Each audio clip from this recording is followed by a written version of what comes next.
बहुत बहुत स्वागत है आप सभी साथियों का स्टडी IQ PCS के इस प्लेटफॉर्म पर। मेरा नाम है सलमान और आज की जो ये ओरिएंटेशन क्लास होने वाली है आप सभी की, ये बहुत महत्वपूर्ण होने वाली है आप तमाम कैंडिडेट्स के लिए जिन्होंने UP PCS के लिए इस कोर्स में प्रवेश लिया है और अपनी तैयारी को शुरू कर दिया है स्टडी IQ PCS के साथ।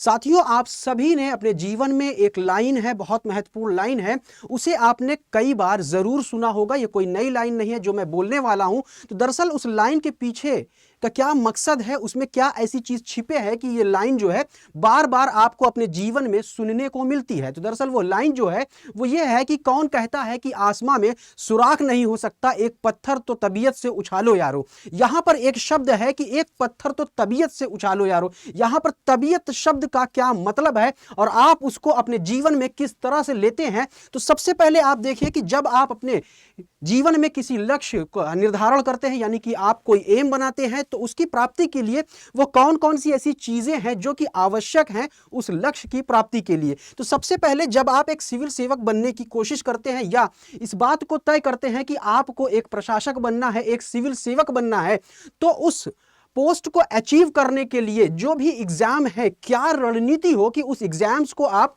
क्रैक करें और कौन कौन से वो स्टेप्स हैं जो कि महत्वपूर्ण हो जाते हैं उस लक्ष्य की प्राप्ति के लिए। तो सबसे पहले हमें क्या करना होता है कि हमारा जो टारगेट है, हमारा जो लक्ष्य है, उसकी प्राप्ति के लिए वो कौन कौन सी ऐसे प्रमुख स्टेप्स हैं जिनको हमें ध्यान में रखना है। तो सबसे पहले क्या करना है, जैसा कि मैंने अपनी लाइन की शुरुआत में कहा कि यहां पर जो शब्द है तबीयत से उछालो यारो, यानी कि जिस पत्थर को उछालने की बात की जा रही तबीयत, इसके अंतर्गत अगर हम देखें तो सबसे पहले क्या शामिल है कि आपका आपके लक्ष्य के प्रति कमिटमेंट कितना है, यानी आप कितने कमिटेड हैं, आप अपने लक्ष्य के प्रति कितने कमिटेड हैं। इसके साथ साथ उस लक्ष्य की प्राप्ति के लिए आप क्या करते हैं, क्या करते हैं। दूसरा है कैसे करते हैं, और सबसे इंपॉर्टेंट कि क्या नहीं करना है। तो यहां पर आप देखिए मोटे मोटे तौर पर क्या करते हैं, कैसे करते हैं और क्या नहीं करना है। तो यहां पर कुछ ऐसे प्रमुख बिंदु हैं जिन पर आपको ध्यान देना है। इस पर बातचीत करने से पहले आपको यहां पर एक चीज ये भी बता दूं कि जब आप UP PCS की तैयारी करते हैं, जब लोक सेवा आयोग के द्वारा जो आपका सिलेबस है उसको आप देखते हैं, तो उनमें आप देखते हैं कि कौन कौन से सब्जेक्ट्स हैं, उन सब्जेक्ट्स के अंतर्गत किन किन बिंदुओं पर आपको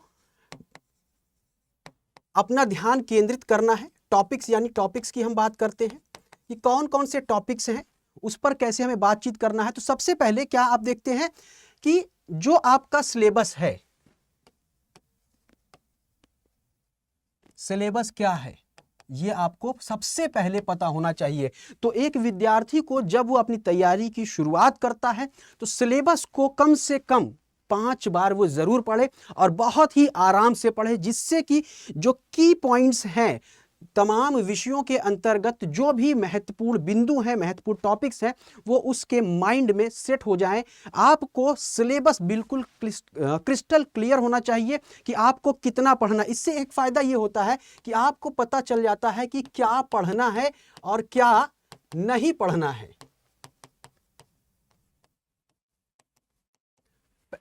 तो सिलेबस पहली चीज हो गई। उसके बाद आप क्या करते हैं कि जो विगत वर्ष के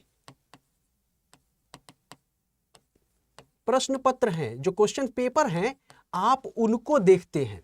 इनको भी आपको 10 साल के पेपर को आप कम से कम जरूर देखिए और इन जो प्रश्न पत्र हैं इनको 5 बार आप इन्हें जरूर हल करें। अब इनको हल करते वक्त आपको यहां पे ध्यान देना है कि किस सब्जेक्ट से, किस पोर्शन से कितने क्वेश्चंस आए हैं, ये आपको ध्यान देते रहना है। इसके अलावा क्या पढ़ना है, क्या नहीं पढ़ना है हो गया।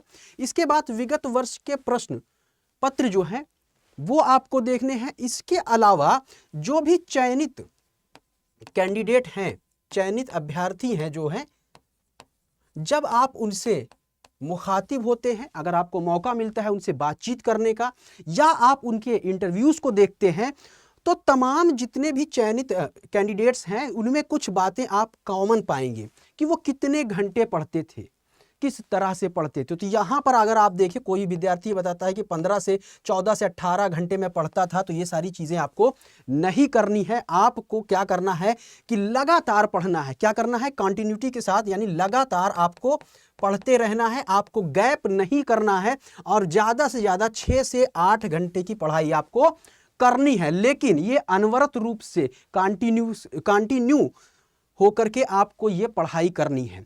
आप मोटे मोटे तौर पर आपको सिलेबस पता हो जाता है। जब आप देखते हैं, सबसे पहला स्टेप आपका होगा कि आप सिलेबस को देखेंगे। उसके बाद जो प्रीवियस ईयर के क्वेश्चन है, कम से कम 10 साल के जो क्वेश्चन पेपर है, उनको 5 बार आप जरूर हल करिए, जिससे कि आपको एक मोटे मोटे तौर पर इन बातों का आकलन हो जाए कि वह कौन कौन से टॉपिक्स हैं, किस सब्जेक्ट से हैं, कि जहां से प्रश्न जो है बार बार पूछे जा रहे हैं। उसके बाद जो भी सिलेक्टेड कैंडिडेट्स हैं या जो भी सीनियर हैं, उनके मॉक इंटरव्यूज़ को देखिए, उनके इंटरव्यूज़ को देखिए, तो उनमें कुछ बातें कॉमन मिलेगी कि वो क्या है कि वो कंटिन्यू लगातार लगे रहे। दूसरी चीज, जब उन्हें असफलता मिली तो उन असफलताओं के पीछे उन्होंने उन कमियों को देखा कि जहां पर उनसे बार बार त्रुटि हो रही थी और उन कमियों को कैसे दूर करना है।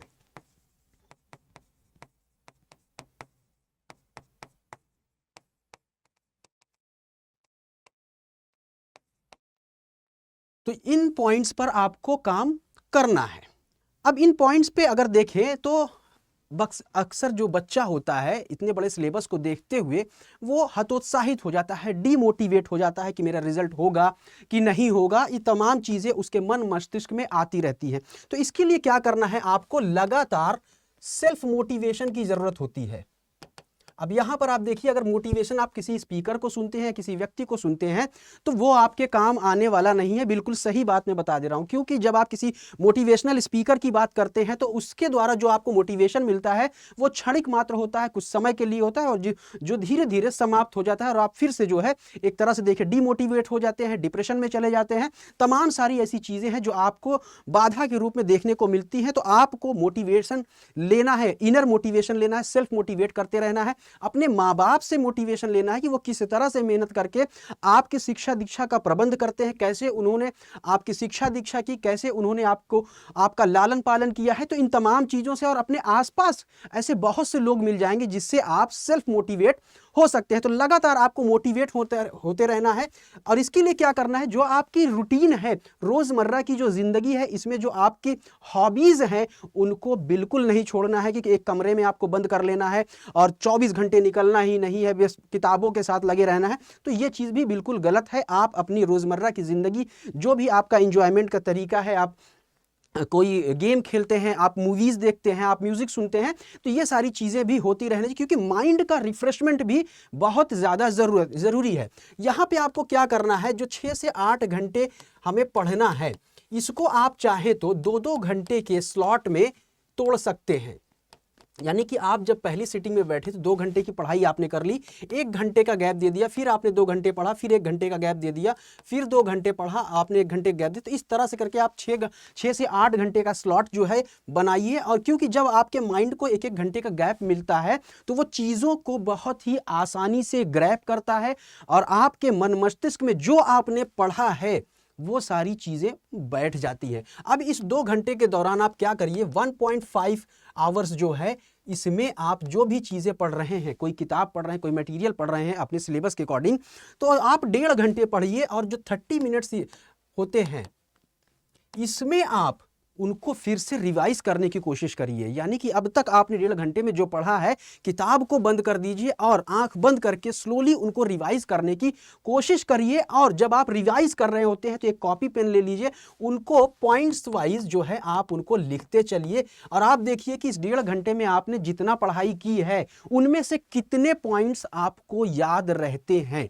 तो ऐसा आप करेंगे तो आपके पास जो है धीरे धीरे देखेंगे, अगर आप ऐसी चीज महीने 2 महीने करते तो आप देखेंगे आपके पास जो ज्ञान का आपका भंडार है वो धीरे धीरे बहुत ज्यादा बढ़ता चला जाएगा। तो ये कुछ महत्वपूर्ण स्टेप्स हैं। अब हम बातचीत करते हैं, आगे हम इस पर बातचीत करेंगे, लेकिन उससे पहले कुछ ऐसी बातें हैं जो आपको बताना जरूरी है, सिलेबस पर डिस्कशन करना बहुत जरूरी है। अब आप यहां पर देखिए कि यहां पर आप जो भी मेरे लेक्चर्स होंगे या स्टडी मटेरियल से संबंधित जो भी आवश्यक चीजें हैं आपके एग्जामिनेशन पॉइंट ऑफ व्यू से, तो उसके लिए आप मेरे टेलीग्राम चैनल पर मुझसे जुड़ सकते हैं। Study with Salman sir study IQ नामक मेरा चैनल है, आप यहां पर जुड़ सकते हैं। यहां पर आपको परीक्षा उपयोगी जो भी महत्वपूर्ण सामग्रियां हैं वो आपको मिल जाएंगी, PDF फॉर्म में मिल जाएंगी, साथ ही साथ हैंड रिटन नोट्स भी आपको मिलेंगे, क्वेश्चन आंसर MCQs भी मिल जाएंगे। तो चैनल को आप सब्सक्राइब कर लीजिए। यहाँ पर PDF और एग्जाम रिलेटेड जितनी भी वीडियोस हैं, मटेरियल्स हैं, वो रेगुलरली आपको मिलती रहेंगी। तो चलिए अब बातचीत करते हैं, थोड़ा सा आगे हम बढ़ते हैं। तो सबसे पहले हम देखते हैं कि ये जो UPPCS जो लोक सेवा आयोग, उत्तर प्रदेश लोक सेवा आयोग के द्वारा एग्जाम कंडक्ट कराया जाता है PCS के लिए, तो क्या इसका पैटर्न है, कितने चरणों में होता है। तो सबसे पहले देखिए कि UPPCS की जो परीक्षा है वो 3 चरणों में आयोजित की जाती है। प्रीलिम्स यानी कि प्रारंभिक परीक्षा, मेंस यानी कि मुख्य परीक्षा, इसके बाद जो होता है साक्षात्कार जिसे हम इंटरव्यू या पर्सनालिटी टेस्ट भी हम कह देते हैं। तो यह 3 चरणों में कंडक्ट होने वाली परीक्षा है। और इसके बाद आप जो है प्रशासक बनते हैं, एडमिनिस्ट्रेटर बनते हैं, SDM बनते हैं, डिप्टी SP बनते हैं, और भी तमाम पद हैं। लेकिन मोटे मोटे तौर पर आपका सपना यही होता है कि आप एज ए SDM अपने आप को देखें, एज ए डिप्टी SP आप देखें। तो प्रीलिम्स एग्जामिनेशन की अगर बात करें तो इसमें 2 पेपर होते हैं, और ये जो पेपर होते हैं ऑब्जेक्टिव टाइप होते हैं, यानी कि MCQ फॉर्म्स में होते हैं। वहीं मुख्य परीक्षा की बात करें तो इसमें कुल मिलाकर के 8 पेपर होते हैं जो कि एसे और डिस्क्रिप्टिव फॉर्म में होते हैं। इसमें एक एसे का भी पेपर होता है, इस पर हम बातचीत करेंगे आगे। इसके अलावा जो तीसरा चरण है इंटरव्यू यानी इसकी साक्षात्कार, इसमें आपका जो पर्सनालिटी है, पर्सनालिटी चेक की जाती है। पर्सनालिटी के ऊपर आपको इसमें देखें तो तमाम क्वेश्चंस पूछे जाते हैं साक्षात्कार में। तो ये 3 चरणों में आयोजित होने वाली एक परीक्षा है जो लोक सेवा आयोग के द्वारा कंडक्ट कराई जाती है। अब प्रीलिम्स एग्जामिनेशन की अगर हम बात करें तो 2 पेपर कौन कौन से होते हैं। पहला पेपर होता है जनरल स्टडीज 1, ये 200 मार्क्स का होता है। वहीं दूसरा जो पेपर होता है जनरल स्टडीज 2, जिसे हम CSAT के भी नाम से जानते हैं, यह भी 200 मार्क्स का होता है। अब यहाँ पर देखिए जो जनरल स्टडीज पेपर 1 है इसमें 150 क्वेश्चन आते हैं। वहीं जो दूसरा पेपर है जनरल स्टडीज 2 जिसको हम CSAT कहते हैं, CSAT का पेपर कहते हैं, उसमें 100 क्वेश्चंस आते हैं। और ये दोनों पेपर में जो क्वेश्चंस आते हैं वो MCQ फॉर्मेट में आते हैं। यहाँ पर जो पेपर 1 है यानी जनरल स्टडीज 1 का जो पेपर है ये बहुत ही महत्वपूर्ण भूमिका निभाता है, क्योंकि जो CSAT वाला पेपर है या पेपर 2 जो है यह सिर्फ क्वालिफाइंग इन नेचर होता है, ये सिर्फ आपको क्वालिफाई करना होता है, मेरिट में इसके मार्क्स नहीं जुड़ते हैं। तो यहाँ पर जो मेरिट बनती है मुख्य रूप से पेपर 1 के आधार पर ही बनाई जाती है। तो ये प्रीलिम्स का पैटर्न है, किस तरह से ये परीक्षा प्रीलिम्स के स्तर पर कंडक्ट कराई जाती है। बात करते हैं मेंस एग्जामिनेशन की, तो मेंस एग्जामिनेशन में जो मार्क्स होते हैं वो 1500 मार्क्स यानी कि 1500 अंकों की यह परीक्षा होती है। और इसमें कुल मिलाकर के 8 प्रश्न पत्र होते हैं, 8 क्वेश्चन पेपर्स होते हैं, जिसमें कि जनरल हिंदी और एसे जो है आप देखिए कि 150 अंकों का होता है। वहीं फिर जनरल स्टडीज 1 से लेकर के 6 तक, जनरल स्टडीज यानी सामान्य अध्ययन 1 से लेकर के सामान्य अध्ययन 6ठे प्रश्न पत्र का प्रत्येक प्रश्न पत्र जो होता है वो 200 अंकों का होता है।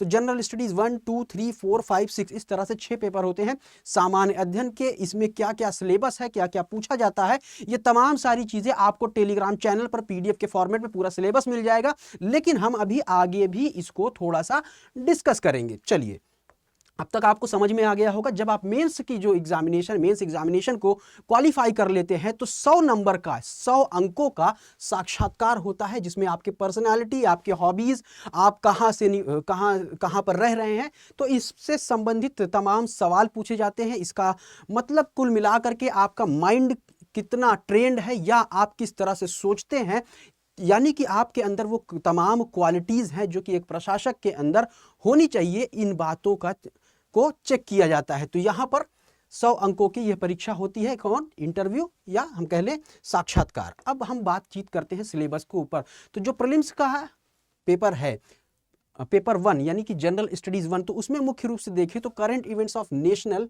और इंटरनेशनल इंपॉर्टेंस यानी कि राष्ट्रीय और अंतर्राष्ट्रीय स्तर पर जो भी हाल फिलहाल में करंट इवेंट से संबंधित इवेंट्स हो रहे हैं उसके ऊपर सवाल पूछे जाते हैं। फिर history of India and Indian national movement, इसके अलावा इंडिया एंड वर्ल्ड ज्योग्राफी से जोड़ करके सवाल पूछे जाते हैं। फिर इंडियन पॉलिटिक्स में है, इकोनॉमिक्स है, general issues on environmental ecology, biodiversity and climate change, इसके अलावा जनरल साइंस से भी। ये कुल मिलाकर के ये प्रमुख तौर पर वो बिंदु हैं या वो सब्जेक्ट्स हैं जहां से प्रीलिम्स जीएस पेपर 1 में सवाल पूछे जाते हैं। और ये क्वेश्चन जो होते हैं कितने होते हैं, 150 होते हैं, एमसीक्यू फॉर्मेट में होते हैं। और यही जो पेपर है, पेपर 1 जो है डिसाइसिव होता है कि आप प्रीलिम्स का जो एग्जामिनेशन है उसको क्वालिफाई करेंगे कि नहीं करेंगे, यानी कि मेंस परीक्षा में आप बैठ पाएंगे कि नहीं बैठ पाएंगे। तो यहाँ पर हाल फिलहाल में अगर कुछ वर्षों से देखें तो बहुत ज़्यादा स्टूडेंट्स को दिक्कत आ रही है। तो यहाँ पर स्टडी आईक्यू पीसीएस के लिए इन्हीं सारी चीज़ों को ध्यान में रखते हुए प्रत्येक स्टूडेंट्स को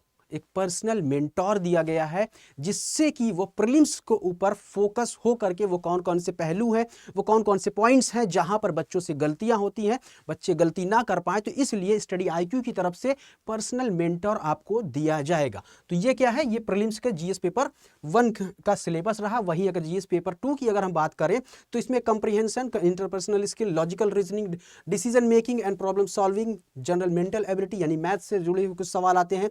एलिमेंट्री मैथमेटिक्स आती है जो कि क्लास 10th तक की होती है। इसमें अर्थमेटिक, अलजेब्रा, ज्योमेट्री इत्यादि पूछे जाते हैं। स्टैटिक्स से भी कुछ क्वेश्चंस पूछे जाते हैं। जनरल इंग्लिश ये भी क्लास 10th तक की होती है। और जनरल हिंदी से संबंधित भी सवाल पूछे जाते हैं जिनका स्तर जो है कक्षा 10 तक होता है।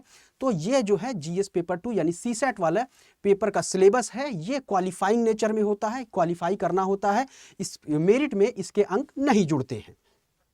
अब बात करें अगर मेंस की, तो मेंस में एक पेपर होता है सामान्य हिंदी। तो इसमें क्या क्या चीज़ें हैं ये यहाँ पर आपको दिया हुआ है, आप चाहें तो इसका स्क्रीनशॉट भी ले सकते हैं। इसके अलावा एक पेपर होता है आपका एसे के ऊपर होता है।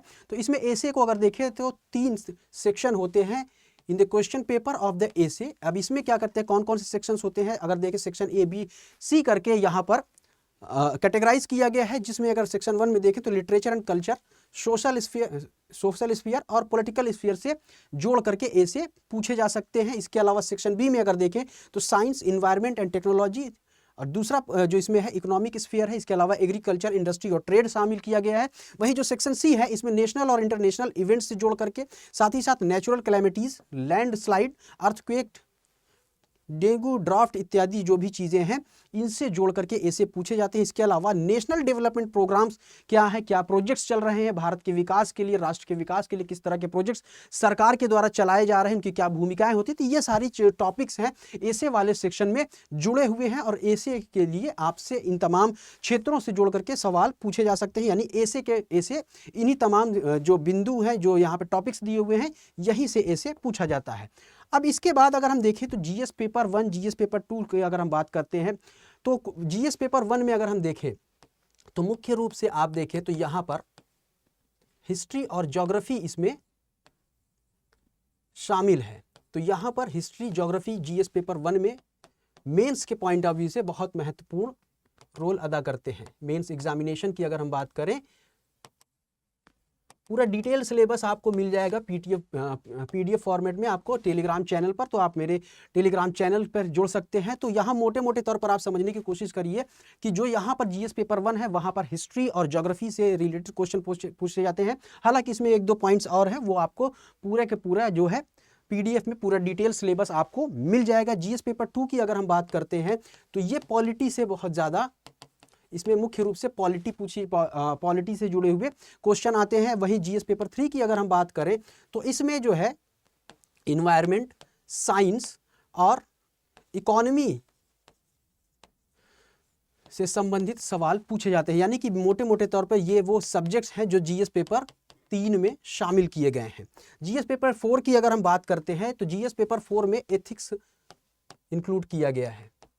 जीएस पेपर 4 में एथिक्स से रिलेटेड सवाल पूछे जाते हैं। यानी कि एथिक्स वाला जो सिलेबस है वो जीएस पेपर 4 में रखा गया है। और अभी देखें तो अभी हाल फिलहाल में ही उत्तर प्रदेश लोक सेवा आयोग के द्वारा उत्तर प्रदेश पीसीएस की जो परीक्षा होती थी वहां से ऑप्शनल सब्जेक्ट को हटा दिया गया है और 2 प्रश्न पत्रों को शामिल किया गया है, जीएस पेपर 5 और जीएस पेपर 6 करके, इसमें अगर देखें तो मुख्य रूप से उत्तर प्रदेश की जो इकोनॉमी है उससे संबंधित सवाल पूछे जाते हैं। जो एमिनेंट पर्सनैलिटीज़ हैं स्वतंत्रता संग्राम में उत्तर प्रदेश के किन व्यक्तियों का क्या योगदान रहा, उत्तर प्रदेश में लैंड रिफॉर्म्स के क्या क्या चीज़ें की गई हैं, इसके अलावा हेल्थ में, एजुकेशन में, ये जो डिफरेंट सेक्टर है, लॉ एंड ऑर्डर, खास करके बेसिकली यहाँ पर यूपी से रिलेटेड, यूपी की इकोनॉमी, यूपी में जो लॉ एंड ऑर्डर है, हेल्थ इश्यूज हैं, एजुकेशन को लेकर के और क्या कहते हैं उत्तर प्रदेश में वो कौन कौन से चर्चित व्यक्ति है या कौन कौन सी एमिनेंट पर्सनालिटीज हैं जिन्होंने स्वतंत्रता संग्राम में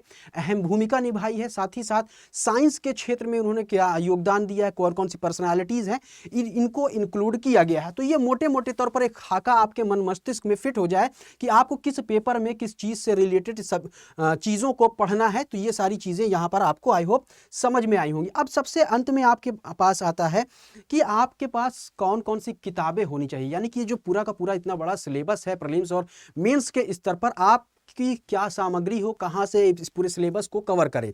तो सबसे पहले अगर देखें कि अगर आप बिल्कुल शुरुआती तरीके से शुरू करना चाहते हैं या अभी आप बिगिनर्स हैं, तो आप फाउंडेशन के लिए सबसे पहले एनसीईआरटी बुक्स, कोई नई चीज़ नहीं है, किसी से भी पूछेंगे, किसी सीनियर से पूछेंगे, किसी टीचर से पूछेंगे, वो आपको फाउंडेशन के लिए बिल्कुल शुरुआती तौर पर आपको बताया जाएगा कि आप एनसीईआरटी बुक को पढ़ें। एनसीईआरटी बुक से आप अपनी शुरुआत कर सकते हैं। और ध्यान रखिए, जब आप पहली बार एनसीईआरटी को पढ़ें तो बहुत ही आराम से पढ़ना है, चीज़ों को समझते हुए पढ़ना है और एक थॉरली आप उसको पढ़ जाइए। किस तरह से पढ़ना है, ये नहीं कि आपको अंडरलाइन करते चलना, सिर्फ आप अपने मन में ये ध्यान रखिए कि आपको उन तमाम ऐसी चीज़ों को अपने मन मस्तिष्क में बिठाना है कि जो कि फैक्चुअल हैं। पहले आप फैक्चुअल चीज़ों को मोटे मोटे तौर, जब आप बुक को पढ़ रहे होंगे चैप्टर वाइज करके, तो कुछ कुछ चीज़ें जो है आपके मन मस्तिष्क में बैठती जाएंगी। तो थॉरली आप एक बार एनसीईआरटी की किताबों को, चाहे वो हिस्ट्री की हो, ज्योग्राफी की हो, साइंस की हो, जो भी हैं 6 to 12 लेकर के आप उनको धीरे धीरे पढ़ना शुरू करिए। जब आप उसे एक बार पढ़ ले तो फिर दूसरी बार उसी पुस्तक को आप पढ़ना शुरू करें और फिर उनमें उन की पॉइंट्स को अंडरलाइन करते चलें, या आप मार्कर से मार्क कर सकते हैं और एक कॉपी पेन में उन तमाम बिंदुओं को, उन तमाम फैक्ट्स को नोट करते चलें। अपना शॉर्ट नोट्स जरूर बनाएं। हालांकि यहाँ पर आपको स्टडी आईक्यू की तरफ से हैंड रिटन नोट्स जरूर मिलेंगे, लेकिन आप अपना भी नोट्स बनाते जरूर चलें। यहाँ तमाम सामग्री, जो भी सामग्री है आपको स्टडी आईक्यू की तरफ से प्रोवाइड की जाएगी, लेकिन आप अपना भी नोट्स बनाते चले, क्योंकि आप जब अपना नोट्स बनाते हैं तो आपको लिखने की प्रैक्टिस होती है। साथ ही साथ यहाँ पर अगर देखें तो मेंस के स्तर पर जो आंसर राइटिंग है उसके लिए भी अलग से पूरा का पूरा सेशन चलाया जाएगा, आपको प्रैक्टिस करवाई जाएगी। लेकिन यहाँ पर ये बात ध्यान रखिएगा कि आपका सिलेक्शन सिर्फ आप ही करवा सकते हैं और कोई भी व्यक्ति नहीं करवा सकता। ये बिल्कुल सत्य बात है, कोई भी टीचर शायद ही आपको बताए। लेकिन यहाँ पर ध्यान रखिए कि स्टडी आईक्यू का यहाँ पर रोल क्या हो सकता है कि जो भी चीज़ें हैं उनको एकदम सिंप्लीफाइड तरीके से आप तक डिलीवर करना और बिल्कुल सरल भाषा में जो भी परीक्षा से संबंधित पाठ्यक्रम है उसकी जो पूरी सामग्री है बिल्कुल सरल शब्दों में आपको तक पहुंचाना, चाहे वो पीडीएफ फॉर्म में हो या हैंड रिटन फॉर्म में हो, वो ये रोल अदा करता है स्टडी आईक्यू पीसीएस। साथ ही साथ पर्सनल मेंटर दिया जाता है, एसी राइटिंग सेशन कराए जाते हैं, क्वेश्चन डाउट सेशंस कराए जाते हैं। तमाम सारी चीज़ें जो हमारे पूरे कोर्स की खासियत है, ये सारी चीज़ें आपको यहाँ पर मिलेंगी। तो बात हम लोग कर रहे थे किताबों की, तो आपको शुरुआत करना है एनसीईआरटी से। एनसीईआरटी जब आप खत्म कर लें तो जो भी सब्जेक्ट है, चाहे वो आप हिस्ट्री की पढ़ रहे हो, पॉलिटी की पढ़ रहे हो, इकोनॉमी सब्जेक्ट पढ़ रहे हो, तो कुछ स्टैंडर्ड बुक्स भी आती हैं। जैसे कि पॉलिटी के लिए अगर आप देख ले तो एम लक्ष्मीकांत आप पढ़ सकते हैं। इकोनॉमी में अगर देखें तो रमेश सिंह की जो किताब आती है उसको भी आप देख सकते हैं। इसी तरह हिस्ट्री में अगर देखें तो हिस्ट्री में जो है प्राचीन भारत, मध्यकालीन भारत और आधुनिक भारत जो आता है, इसमें अलग अलग राइटर्स की बुक आते हैं। तो इसमें आधुनिक भारत से सबसे ज़्यादा क्वेश्चन पूछे जाते हैं, तो इसके लिए आप स्पेक्ट्रम को पढ़ सकते हैं। कई बार आप उसको पढ़िएगा ज़रूर।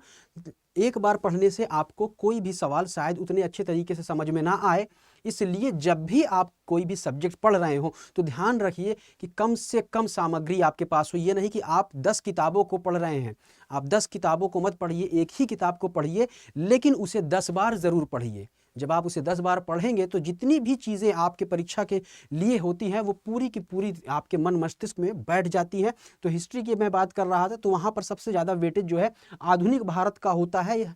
तो आप स्पेक्ट्रम इसके लिए देख सकते हैं। वहीं मध्यकालीन भारत की देखिए, प्राचीन भारत अगर आप देखें तो एस.के. पांडे की बुक आती है, तो उसको भी आप देख सकते हैं। उत्तर प्रदेश पीसीएस के लिए बहुत ज़्यादा प्रचलित किताब है ये इतिहास के लिए। अब इसके अलावा आप बुक्स, तो ये सारी चीज़ें, स्टडी आईक्यू की भी कुछ किताबें हैं जो कि काफ़ी महत्वपूर्ण होती है, आप चाहें तो इन्हें भी परचेज कर सकते हैं। तो एनसीईआरटी किताबों को बहुत ही ज़्यादा सिंप्लीफाइड वे में कंपाइल करके स्टडी आईक्यू की तरफ से आपको ये किताबों का तोहफा दिया गया है। आप इसे परचेज कर सकते हैं अमेज़ॉन पे जा करके।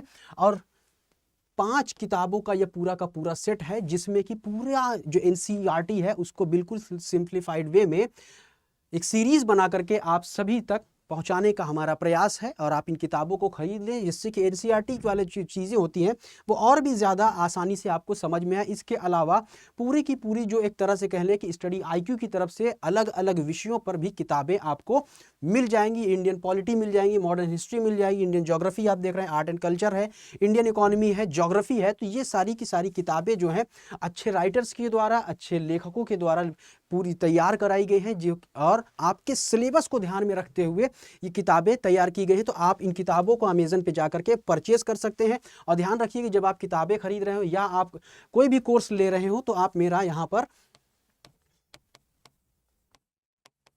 सलमान लाइव कोड अगर लगा देंगे तो आपको कुछ छूट भी मिल जाएगी आपको। तो इस कोड को लगाना बिल्कुल भी ना भूले। तो ये तमाम बातें हो गई कि सिलेबस क्या है, सिलेबस को कंप्लीट करने के लिए कौन कौन सी किताबें आपको पढ़नी है। अब हम बातचीत करते हैं स्ट्रेटजी के ऊपर। हालांकि मैंने आगे भी आपसे पहले शुरुआत में ही काफ़ी हद तक स्ट्रेटजी के बारे में बातचीत कर ली है, लेकिन कुछ पोर्शन को मैंने छोड़ रखा था, तो उसको हम लोग यहाँ पर डिस्कस करते हैं कि स्ट्रेटजी क्या होनी चाहिए। तो जैसा कि मैंने पहले ही बताया था कि जो 10 वर्ष के क्वेश्चन पेपर हैं, आप उनको देखिए। सबसे पहले जब आप अपनी तैयारी की शुरुआत करते हैं तो सबसे पहले आपको क्या करना है, सिलेबस को देख लेना है। सिलेबस जब आपने देख लिया तो सबसे पहले कोई भी किताब आपको नहीं पढ़नी है, ना एनसीईआरटी पढ़नी है, ना ही किसी राइटर की किताब पढ़नी है। आप सबसे पहले क्या करिए कि 10 साल के क्वेश्चन पेपर को उठा लीजिए। किसी भी पब्लिकेशन का आप ले सकते हैं, यहाँ पर घटना चक्र का मिल जाएगा और तमाम ऐसी शिल्पी पब्लिकेशन है या जो भी अन्य है। आप 10 साल के प्रीवियस ईयर क्वेश्चन आप देख सकते हैं। आप चाहें तो आयोग की साइट पर भी मिल जाएगा। इसके अलावा स्टडी आईक्यू का जो चैनल है वहाँ पर भी आपको क्वेश्चन पेपर मिल जाएंगे। जब आप इन क्वेश्चन पेपर को देख रहे हो तो आप एक कॉपी और पेन जरूर ले लें और इसको जो है आप अलग अलग पेजेस में बांट लें। जितने सेक्शन आते हैं, मान लीजिए कि 6 पेपर हैं मेंस में, या हम प्रीलिम्स के लेवल की अगर बात करें, हम प्रीलिम्स की बात कर रहे हैं जीएस पेपर 1 की, तो यहाँ पर आप मान लीजिए हिस्ट्री एक पेज लिख लीजिए, एक पेज ज्योग्राफी, एक पेज इकोनॉमी, एक पेज पॉलिटी, इस तरह से करके आप अलग अलग इसको बांट लीजिए। अब जब आप पढ़ रहे हो तो यहाँ पर जो 10 साल के क्वेश्चन पेपर आप मार्केट से उठाएंगे तो वो सब्जेक्ट वाइज कैटेगराइज्ड होते हैं, और अगर नहीं कैटेगराइज्ड मिल रहे हैं तो आप उनको कैटेगराइज करने का खुद से कोशिश करें। हालांकि कैटेगराइज फॉर्म में आपको मिल जाएगा। तो मान लीजिए आप हिस्ट्री पढ़ रहे हैं, तो जब इतिहास वाला सेक्शन आप देख रहे हैं जो पिछले वर्ष के प्रश्न में पूछे गए हैं, तो इसमें 3 सेगमेंट आते हैं, प्राचीन भारत, मध्यकालीन भारत और आधुनिक भारत। तो मान लीजिए आप आधुनिक भारत वाले सेगमेंट के क्वेश्चन पेपर को देख रहे हैं, तो इसमें भी आप देखिए कि आधुनिक भारत में वो कौन कौन से पोर्शन है जहां से क्वेश्चन लगातार पूछे गए हैं, और आप इनको प्रायोरिटीज वाइज जो है लिखते चलिए कि नंबर 1 किसको देना है, नंबर 2 किसको देना है, नंबर 3 किसको देना है, नंबर 4 किसको देना है। तो इस तरह से आप अपनी प्रायोरिटी को नोट डाउन कर सकते हैं अलग अलग सब्जेक्ट्स को अलग अलग पेज पे। तो अब इनको आप 10 बार जरूर पढ़िए। जब आप 10 बार पढ़ेंगे तो बिल्कुल आपके मन मस्तिष्क में यह खाका बैठ जाएगा कि किस सब्जेक्ट से कहां से क्वेश्चन पूछे जाते हैं और किस तरह से पूछे जाते हैं। जब आपको ये चीज आ जाए, आप खुद क्वेश्चन को फॉर्म करने लगे और आपको ये पता चल जाए कि आधुनिक भारत में या मध्यकालीन भारत में या पॉलिटी के अंतर्गत राज्यसभा लोकसभा से या प्रेसिडेंट से किस तरह के सवाल पूछे जाते हैं, किस टॉपिक से ज्यादा क्वेश्चन पूछे गए हैं, बार बार पूछे गए हैं, तो उन टॉपिक्स को आप प्रायोरिटी वाइज भी पढ़ सकते हैं और अकॉर्डिंगली आप उतना ही समय उस पर अपना डिवोट कर सकते हैं। तो सबसे पहले आपको क्या करना है, प्रीवियस ईयर के क्वेश्चंस को पढ़ना है, पहले सिलेबस देखना है, फिर क्वेश्चन को पढ़ना है। अब बात आती है किताबों की। किताबों की शुरुआत आप कहां से करेंगे, एनसीईआरटी से करेंगे। चाहे तो आप एनसीईआरटी ले सकते हैं या फिर जो स्टडी आईक्यू की जो 5 किताबों की सीरीज है एनसीईआरटी की, जो सिंप्लीफाइड वे में है, आप उसको देख करके उन किताबों को 3 से 4 बार 5 बार, यानी आप जितनी बार पढ़ेंगे उतना ही आपके लिए ये कारगर साबित होगा। इसके बाद जो भी स्टैंडर्ड बुक्स हैं जो कि जैसे कि मैंने बताया कि पॉलिटी के लिए आप लक्ष्मीकांत जी की बुक पढ़ सकते हैं, इकोनॉमी है रमेश सिंह पढ़ सकते हैं। तो इनको भी आप धीरे धीरे जब पढ़ें तो कई बार पढ़ें, और जब आप उन किताबों को पढ़ें तो उनमें भी कुछ ऐसे महत्वपूर्ण बिंदु मिलेंगे, तो उनके भी आप शॉर्ट नोट्स बनाते चलिए। और जो ये बात रही, ये प्रीलिम्स के स्तर पर रही। अब मेंस के स्तर पर अगर हम बात करें तो मेंस में जो भी प्रश्न पत्र आए हैं तो आप उनको भी अपने पास रख लीजिए, मार्केट में मिल जाएंगे या डाउनलोड कर लीजिए। तो उसमें भी आपको क्या करना है कि जो प्रीवियस ईयर के क्वेश्चन हैं, अब उन प्रीवियस ईयर के क्वेश्चन में जो स्टैटिक पोर्शन वाले क्वेश्चन हैं, दो चीज़ें होती हैं इसमें, एक स्टैटिक है और एक करंट अफेयर से जोड़ के भी क्वेश्चंस आते हैं। तो जो स्टैटिक क्वेश्चंस हैं उनको आप कम से कम एक प्रश्न डेली खुद से लिखना शुरू करें। आप ये कब लिखना शुरू करेंगे? जब कम से कम आप NCERT को ख़त्म कर लें और एक बार जो स्टैंडर्ड बुक्स हैं उनको पढ़ लें। तो आप कम से कम एक प्रश्न को जरूर लिखने की कोशिश करें। और इसके अलावा जो एसे के टॉपिक्स हैं तो एसे पर भी आप कम से कम कोशिश करें तो हफ्ते में 2 से 3 एसे ज़रूर लिखें। ये क्या करेगा, आपकी जो राइटिंग स्किल है उसको इन्हेंस करेगा, उसको बूस्ट करेगा। और फिर आप देखिए धीरे धीरे ऐसा आप 2 महीने तक जरूर करिए तो आप देखिए कि आपकी जो राइटिंग स्किल है वो कितना ज़्यादा इंप्रूव हो जाती है। साथ ही साथ जो आपका नॉलेज है वो धीरे धीरे नॉलेज का स्तर किस तरह से बढ़ता जाएगा। तो आपकी तैयारी मेंस के स्तर पर भी हो रही होगी, प्रीलिम्स के स्तर पर भी हो रही होगी। और यहाँ पर आपकी पर्सनालिटी डेवलपमेंट के लिए भी सेशन स्टडी IQ के द्वारा चलाया जाएगा। तो आप उसमें जब पर्सनालिटी डेवलपमेंट का सेशन ले रहे होंगे तो क्या चीज़ होनी चाहिए, कौन सी क्वालिटीज़ होनी चाहिए इंटरव्यू के लिए, आपकी पर्सनालिटी में वो कौन सी कमियां हैं, वो पूरी की पूरी तरह से आपको दूर कर दी जाएंगी, क्योंकि पर्सनल मेंटर्स के द्वारा आप गाइड किए जाएंगे। तो ये तमाम पहलुएं रहे, पूरी की पूरी ये रणनीति रही। रणनीति यहाँ पर सबसे ज़्यादा कारगर कौन सी होगी कि जब आप 10 वर्षों के प्रश्न पत्रों को देखते हैं, चाहे वो प्रीलिम्स के स्तर पर हो चाहे वो मेंस के स्तर पर हो, तो इसको ज़रूर करिएगा। क्योंकि अगर आप बिगिनर्स हैं तो ये सबसे बेस्ट फार्मूला है, इसके अलावा कोई भी और फार्मूला नहीं हो सकता है। अलग अलग टीचर इन्हीं तमाम बातों को अलग अलग तरीके से कहता है, लेकिन सबसे पहले आप ध्यान रखिएगा कि आपको अपने मन मस्तिष्क में सिलेबस को क्लियर क्लिस्टर बैठा लेना है कि क्या सिलेबस है। उसके बाद उस सिलेबस में किस पोर्शन से कहां से क्वेश्चन लगातार पूछे गए हैं वो आपके मन मस्तिष्क में होना चाहिए, आपके बिल्कुल कॉपी में लिखा होना चाहिए। तब जाकर के आप इस एग्जाम को क्रैक कर पाएंगे। और लगातार आपको कम से कम 6 से 8 घंटा बिना ब्रेक के कमिटेड होकर के पढ़ते रहना है और बिल्कुल भी निराश नहीं होना है। क्योंकि जब आप सिविल सेवक बनने की कोशिश कर रहे हैं तो आप ध्यान रखिए कि कहते हैं कि सफलता या लक्ष्य जितना बड़ा होगा आपका त्याग भी उतना ही बड़ा होगा। ध्यान रखिएगा इस चीज़ को।